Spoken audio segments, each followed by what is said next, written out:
Thanks for joining this Informe webinar about smart pricing strategies.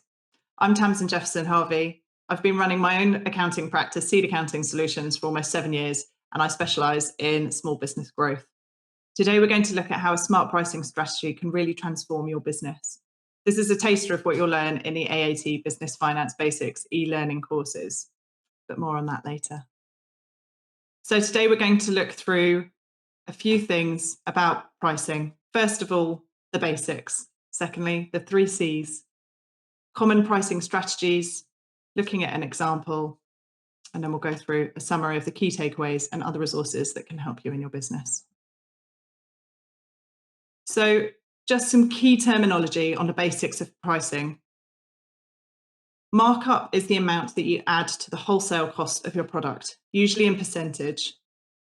In order to calculate markup, you would take your wholesale price, times it by a markup percentage, and then you would get your sale price. A margin is your sale price less the product cost. So in order to calculate the figure, you would take your sales price minus the cost, and you would get your margin or your gross profit. In order to calculate this in percentage terms, you would divide your margin by the sale price and multiply it by 100, and you get your gross profit percentage. So how to start with your pricing strategy? The most important considerations are the 3 C's, your costs. Most importantly, you need to ensure you can cover your costs, not just the cost of purchasing your products or the labour to deliver the service or your product, but your business running costs as well, those operating costs or the overheads. Next, your customers. What will your customers realistically want to pay you for your product or service? And finally, your competitors. What are your competitors charging? You don't want to have anything that is too different from your competitors without having a distinct variable as to what you can offer them. Don't forget to also take that into consideration. If you're not registered now, will you need to register in the future when you exceed the VAT threshold? How will your customers react to price increasing by 20%? Who are your customers? If you're dealing with individuals and they can't claim that VAT back, a 20% price hike is going to be quite a shock to them. So you need to think about those things before you can start thinking about the pricing in your business. Here I've listed some of the common pricing strategies, and I'm just going to run you through some basic explanations of them. So first of all, we have a manufacturer suggested retail price, or it's also known as MSRP. MSRP is the retail price your manufacturer recommends when selling to the public. It takes the legwork out of calculating the price for yourself, but leaves you with no competitive advantage. Psychological pricing. Using the psychology of numbers to trigger impulse purchases, usually due to the perception of something being a good bargain. This is why products are often priced at £9.99 rather than £10. Loss-leading pricing.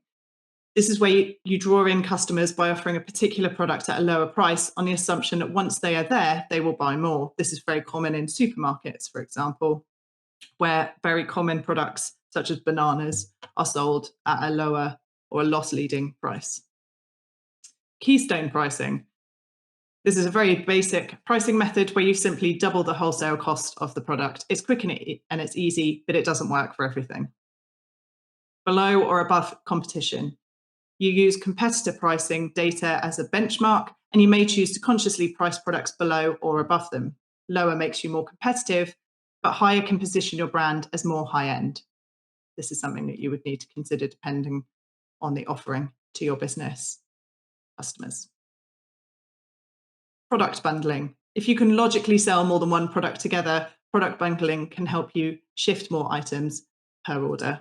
That's where we see 3 for 2 or buy one, get one free. Discount pricing, using coupons, discounts, and seasonal promotions to help customers feel like they're getting a bargain. We often see this, for example, on Black Friday, Cyber Monday, Boxing Day sales, and so on. Anchor pricing. Along the similar lines to discount pricing, you list the sale price alongside the original price to show customers how much they're going to save. It gives them an idea that they're getting an absolutely amazing deal on their service or product. Value-based pricing is about the value a customer places on your goods or services. as opposed to what they actually cost you to provide them. Different factors can add to something's value. This is becoming quite a common and popular pricing model, certainly in service-based businesses. Tiered pricing, it's ultimately a package pricing. You usually offer it in 3 packages. We've seen gold, silver, and bronze, but various different levels of packages offering different levels of services. So that's a list of the common pricing strategies, but there isn't a right or a wrong in a situation, and ultimately you have to choose what's right for your business. We're just going to look at a quick example here. Here I've created a fictional business that's a stationery business, and they sell personalised notebooks to individuals. At the moment, they're charging £15 for a personalised notebook. They're able to make and therefore sell £200 per month. This is an individual creating their own notebooks for their customers. They have no additional staff, and it's just them on their own in their little garden office. The costs to create their personalised notebooks, I've listed some of the basics here. Paper, printer ink, a printer, a binder, a plastic cover, binding material, a postage and packaging cost. So at the moment, they have total sales of £3,000 per month. So that's 200 times by 15. Let's say the paper costs £200, the ink is £200, postage and packaging is £600, plastic cover £200. I'm obviously bundling these all up over the cost of a month. The binding cost £20. So you've got total costs of £1,220. Your gross profit is £1,780. So that's your £3,000 of sales less than £1,220 of costs. This comes to a gross profit percentage of 59%. So I've calculated that by taking the gross profit figure of 1,780 and dividing it by the sales of 3,000 and multiplying it by 100. If we were to take keystone pricing, where you simply double the costs involved, we would double 1,220 and you would get sales of 2,440. This would then suggest a sale price of £12.20. Now, obviously in this example, if we were to go with keystone pricing, at the moment they're charging more, but potentially they can have a little bit of wiggle room to reduce the cost and therefore sell more. However, they may wish to charge more money and offer better value. It all depends on where the business is going and where it is in its journey. The things that need to be taken into consideration, in addition to the actual physical costs of the business, are the time costs of preparing the books, preparing any rework if the printer breaks or something doesn't work particularly well, the designing of the notebooks, the actual printing of the paper, the binding, packaging it all up, and then actually taking it potentially to a post box to post it to their customers. You can either reduce the costs, or you can increase your sales price, or you can just sell more. But all of these 3 things, reducing costs, increasing sale prices, or selling more, will help increase the profits so that the business owner can then draw more money from the business. I would suggest that if customers are buying at £15, keep it at £15. You're not going to reduce the price unless you want to sell more. And in fact, you could consider increasing the price. You may alienate a couple of customers, but actually by increasing it by a small percentage, you may find that actually you don't have to work as much, or you don't have to make as many, and therefore you have a better balance in your business. All of these things and having these pieces of information and pricing strategies can really help you decide what you want in your business and how to take it further. Here I've chosen a quote by Warren Buffett: "Price is what you pay, value is what you get." And I just wanted to remind you that regardless of how you price your products or your services, if you aren't giving your customers perceived value, then they won't buy from you at all.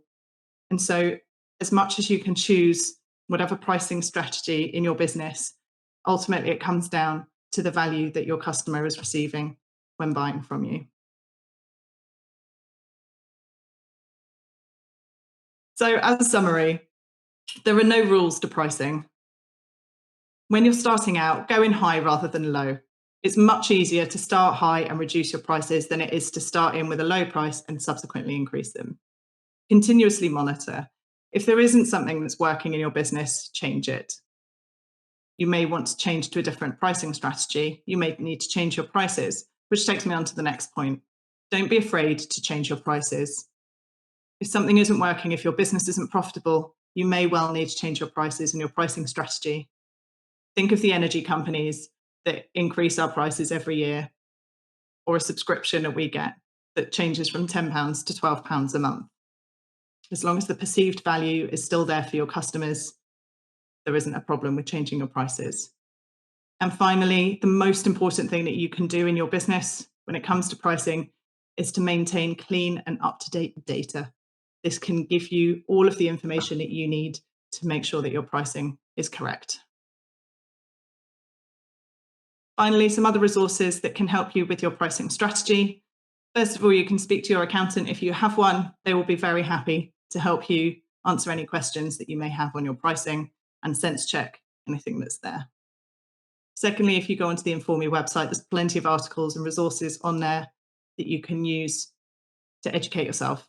And if you're ready, why not check out the AAT Business Finance Basics course, which will give you a really good grounding in all the basic fundamentals to run your business.